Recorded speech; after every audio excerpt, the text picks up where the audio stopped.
세계 속의 중동을 보는 창, 헬로우 메나의 서용화입니다. 10월 9일 밤 늦은 시간인데요. 자, 오늘도 몇 가지 이슈가 있기 때문에 긴급하게 촬영을 하게 됐고요. 몇 가지만 한번 살펴보도록 하겠습니다. 일단 우리 요압 갈란트 이스라엘 국방부 장관이 오늘 10월 9일이죠. 현지 시간으로 오스틴 미국 국방부 장관을 만나러 미국으로 갈 예정이었는데 가기 몇 시간 전에 우리 나타냐후 총리가 못 가게 아주 막아섰어요. 비행기를 막고 섰습니다. 참 웃지 못할 그런 해프닝인데요. 왜 그랬을까요? 나타냐후 총리는 뭐가 마음에 안 들어서 우리 요압 갈란트 국방부 장관이 오스틴 국방부 장관의 지금 초대로 가서 협의할 내용은 뭐 뻔하지 않습니까? 이스라엘이 이제 이란을 공격할 텐데 어떻게 할지, 언제 할지, 수위는 어떻게 할지 이런 중요한 지금 논의를 해야 되는데 국방부 장관을 미국에 못 가도록 막아섰습니다.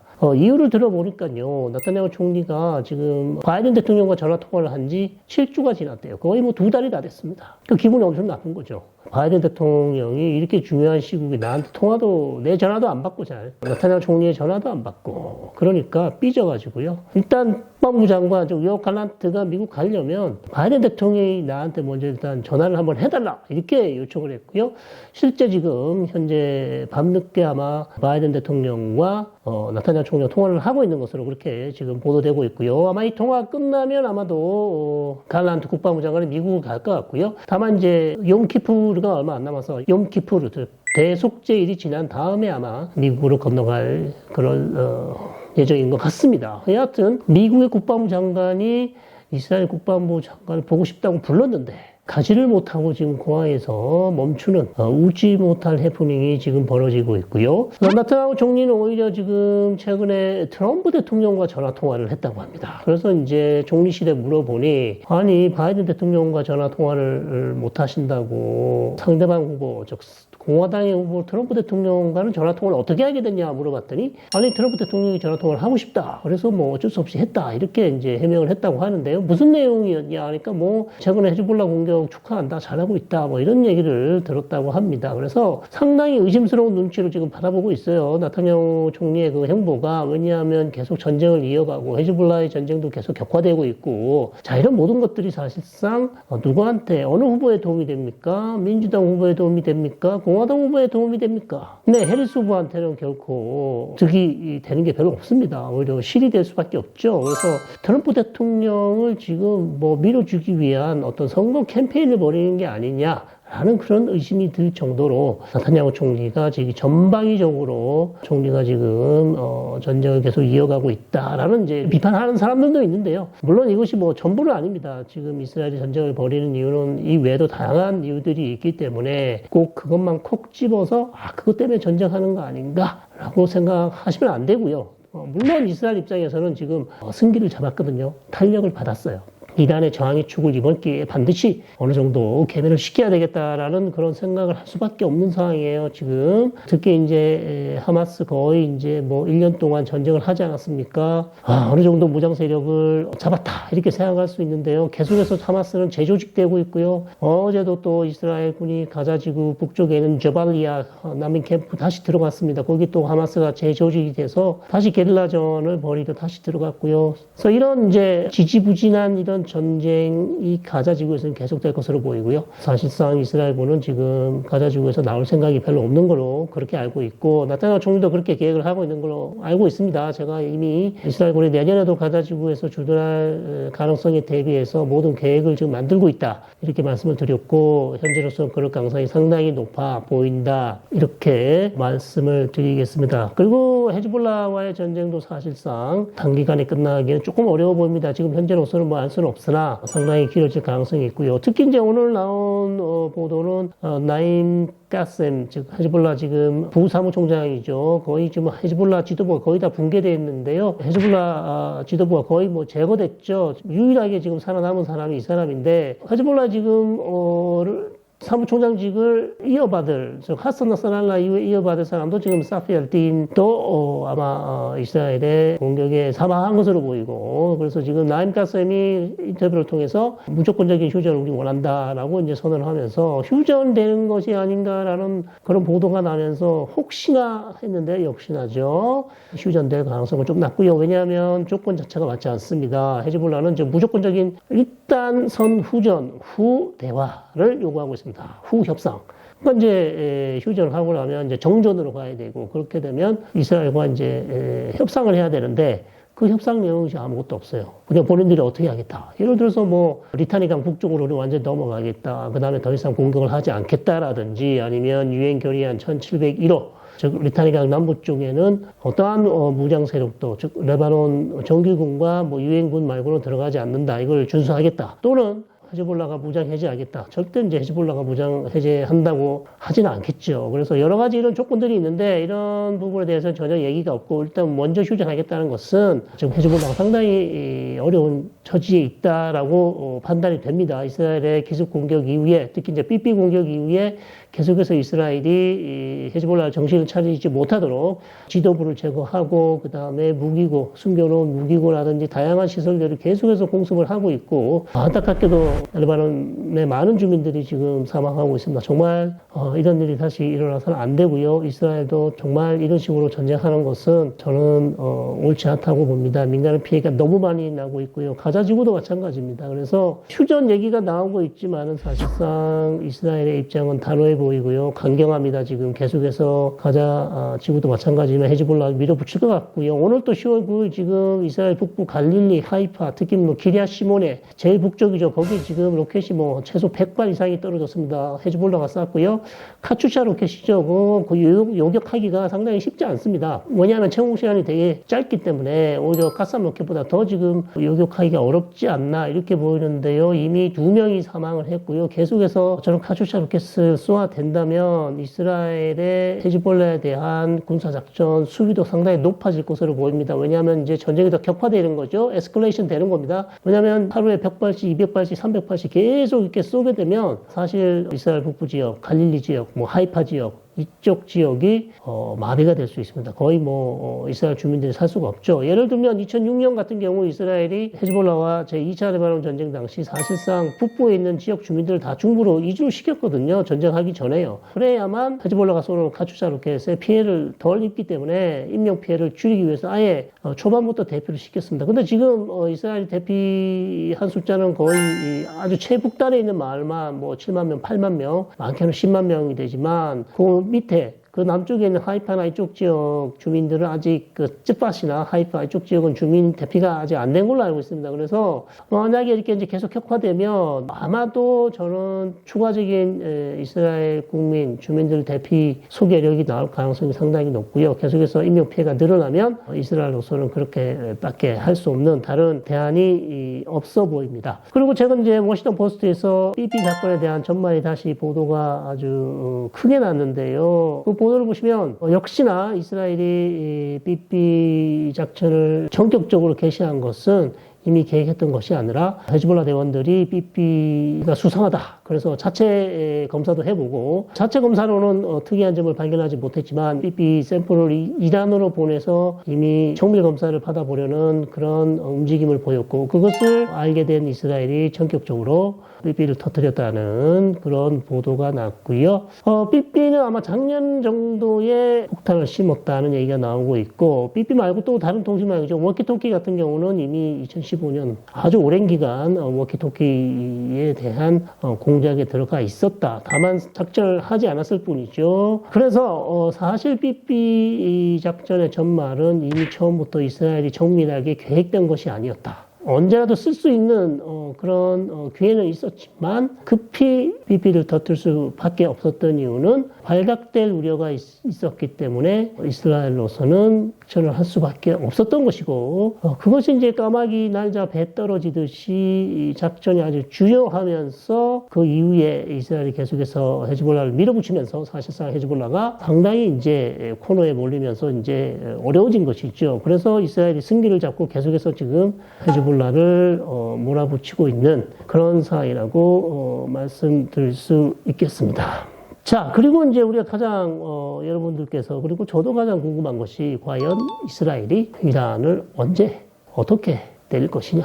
정말 모두가 지금 관심을 갖고 있습니다. 그러나 이제 워낙 급비리에 이루어진 작전이기 때문에 사실상 예측하기가 너무 어려워요. 자, 일단 언론의 보도를 보셔서 잘 아시겠지만, 이스라엘이 이제 고민 중인 것이 이란의 핵시설, 그 다음에 또 하나는 정유시설, 이렇게 이제 크게 두 가지로 볼 수 있고, 또 나머지 하나는 이제 군사시설이나, 이란의 어떤 정보시설. 왜냐하면 지난 10월 1일 181기 정도의 탄도미사일이 떨어졌을 때 이스라엘의 군사기지가 공격을 받았거든요. 그래서 32여 발 정도를 요격하지 못했고, 텔아비브 북쪽 지역에 이스라엘 정보부 건물이 타격을 받았고, 그 다음에 공군기지 2개가 텔노프하고 그 다음에 느바팀 또 다른 공군기지가 아마도 기지 건물이 타격을 받아서 파괴가 된 것으로 그렇게 압니다. 그래서 비행기, 즉 전투기가 파괴됐다는 얘기도 없고요.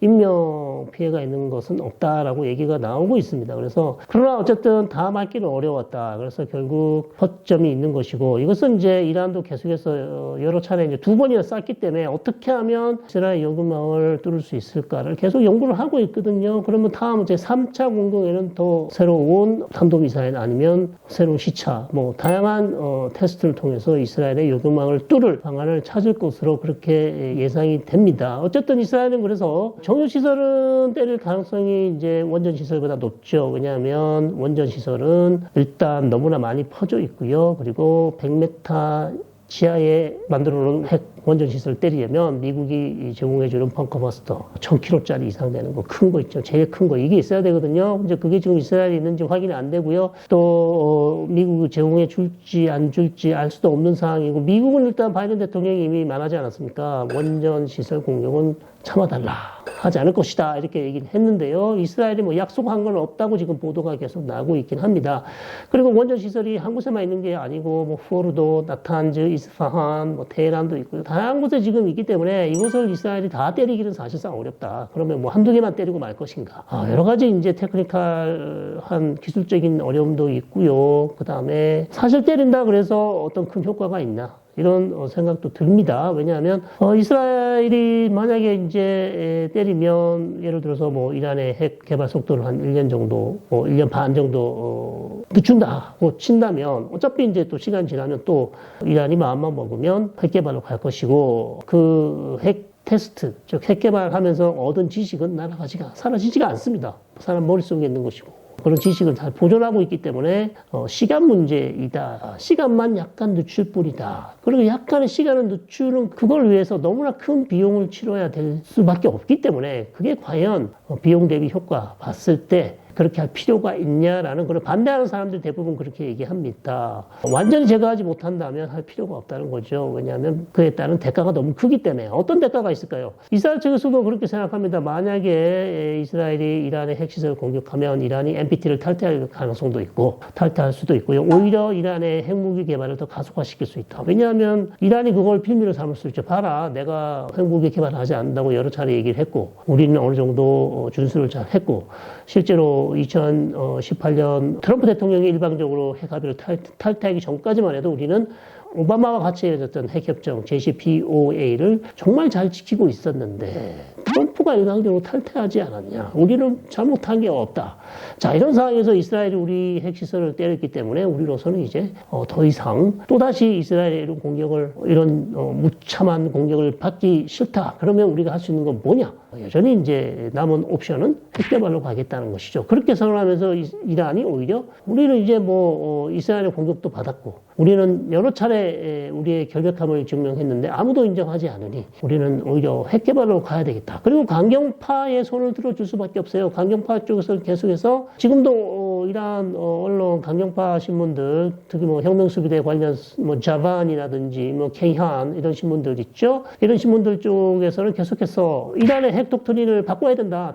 우리 이제 뭐 대놓고 얘기하지 않습니다만 핵 무기 개발로 가야 된다. 드디어 우리 갈 시점이 왔다. 이런 얘기들이 계속 쏠쏠찮게 나오고 있습니다. 이것이 이제 의미심장하다는 것이죠. 그만큼 이란도 지금 어려운 상황이고 이 상황에서 핵무기가 아니면 이스라엘과 미국의 어떤 강한 군사력으로 이란을 잡을 수 있기 때문에 남은 건 역시 핵무기밖에 없다라는 그런 생각을 하고 있습니다. 그래서 원전 시설 공격은 여러 가지 이제 어려움이 있는 거고 정유 시설은 두 가지 시설이죠. 카르즈 아일랜드라는 그 오일 터미널, 이란이 외부로 휘발유 수출하는, 정유 수출하는 터미널인데요. 여기를 때리면 상당히 이제 수출길이 막히기 때문에 이란 경제에 타격을 줄 수가 있고, 그 다음에 반다르 아바스 항구에 또 거기에 시설이 있는데, 여기 정유 시설을 또 때리면 이란 국내에 필요한 휘발유를 공급하지 못하기 때문에 이란 국민들의 엄청난 원망이 나오겠죠. 그래서 이란 정부에게는, 이란 지금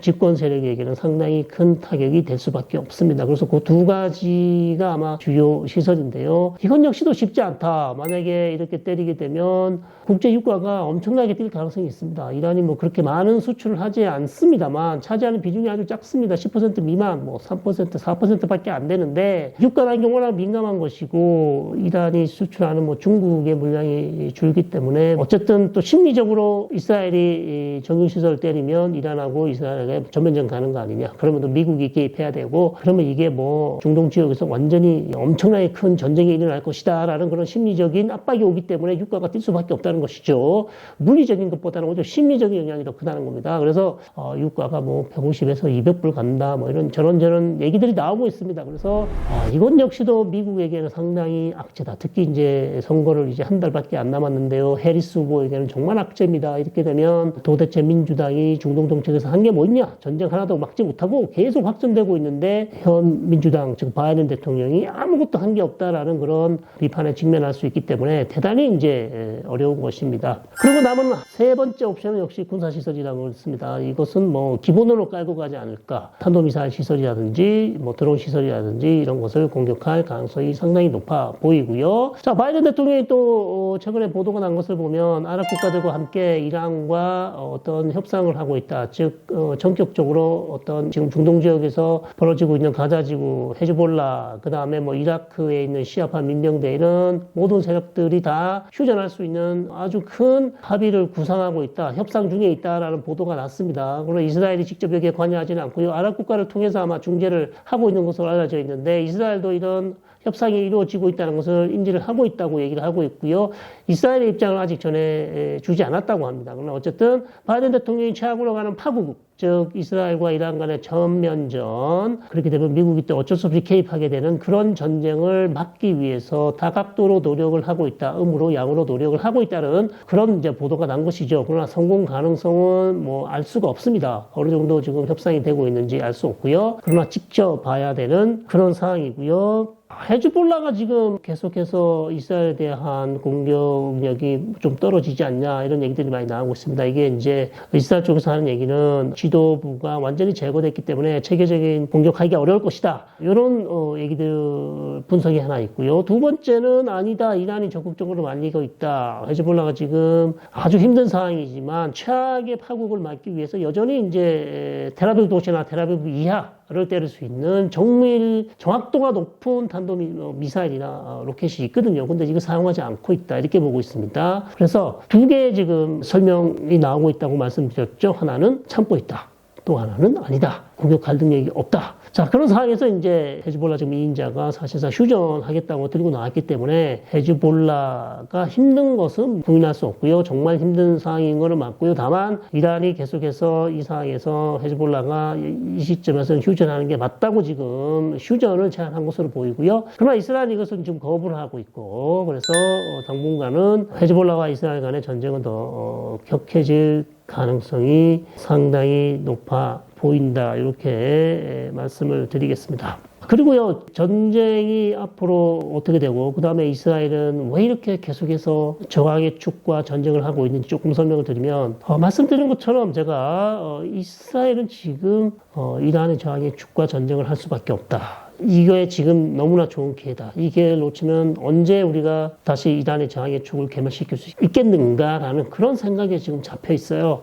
그래서 지금 하마스 거의 정리했다고 판단하고 있고요. 헤즈볼라 잡을 수 있다고 생각하고 있고 계속해서 이제 밀고 나갈 겁니다. 헤즈볼라. 그런 상황이고 최근에 또 이라크에서 쏜 드론이 이스라엘 북쪽의 골란고원에 있던 이스라엘 병력을 공격을 해서요. 병사들 20여 명이 다치고 2명이 사망했습니다. 그래서 이라크에 있는 친이란 민병대도 이스라엘의 타겟이 될 가능성이 상당히 높습니다. 사실 뭐 이라크에 대해서 공개적으로 지금 이스라엘 공격했다는 보도가 없습니다만 아마 이란을 공격하면서 같이 때릴 가능성도 있고요. 어차피 거기가 친이란 민병대라고 보고 있기 때문에 실제로 친이란 민병대고요. 자, 예멘에 있는 후티는 이스라엘에 대한 공격을 중단한다고 얘기한 바가 없습니다. 지금 두 번째 이스라엘에 가서 공격을 했는데 최근에 또 미국과 영국이 또 후티 세력을 공격을 했죠. 그래서 이스라엘 역시도 추가적으로 예멘의 후티를 공격할 가능성이 높아 보입니다. 그래서 전반적으로 지금 상황은 계속해서 안 좋은 상황으로 가고 있고요. 전체적으로 지금 전쟁이 사실상 끝날 분위기는 그렇게 보이지 않는다. 정말 우울한 전망인데요. 그래서 이 전쟁이 그럼 언제까지 갈 것인가? 현재로서는 여러 차례 제가 말씀드린 바 있습니다. 가자 지구 전쟁은요. 이스라엘이 지금 내년까지도 갈 가능성이 상당히 높고요. 헤즈볼라와의 전쟁도 그렇게 만만치 않고요. 이스라엘이 원하는 바대로 그렇게 짧은 기간에 끝날 가능성이 없습니다. 제 생각은요. 물론 대타협이 갑자기 돌파구가 생겨서 헤즈볼라가 뭐 두 손 두 발 들고 이란도 들고 이렇게 막 절대 항복하겠다. 그렇게 하지 않는 이상 더군다나 게다가 이스라엘 조건에 맞춰줘야 되거든요. 이스라엘이 원하는 정전 조건에 맞춰주고 그 다음에 두 손 두 발 들고 나와야 이제 전쟁이 끝날 텐데 그럴 가능성은 좀 낮지 않나. 이렇게 보고 있어서 일단 뭐 대선까지는 전쟁이 계속 될 것 같고요. 그 다음에 대선 이후에는 새로운 대통령이 어떤 외교력을 보여줄지 이제 봐야 되는 것이죠. 트럼프 대통령 본인도 이제 이란과의 핵 협상을 다시 하겠다고 선언을 하고요. 그런데 또 뭐 이스라엘에게 이란 핵 때려야 된다고 얘기도 하고 있고요. 갈팡질팡입니다. 도대체 원하는 게 뭔지. 근데 뭐 본인이 대통령이 되면 모든 전쟁을 끝낼 것이다라고 이렇게 얘기를 하고 있지만 그 말을 어떻게 믿습니까, 여러분? 여러분은 믿습니까? 저는 믿기가 어렵습니다. 그런 측면에서 트럼프 대통령은 역시 불확실성이다. 어디로 튈지 모른다. 비즈니스맨이기 때문에 대타협을 할 수 있다고 얘기를 하지만 아시다시피 트럼프 대통령은 이란과의 악연이 있습니다. 2018년 일방적으로 이란 핵 합의를 탈퇴해서 이란의 뒤통수를 쳤고요.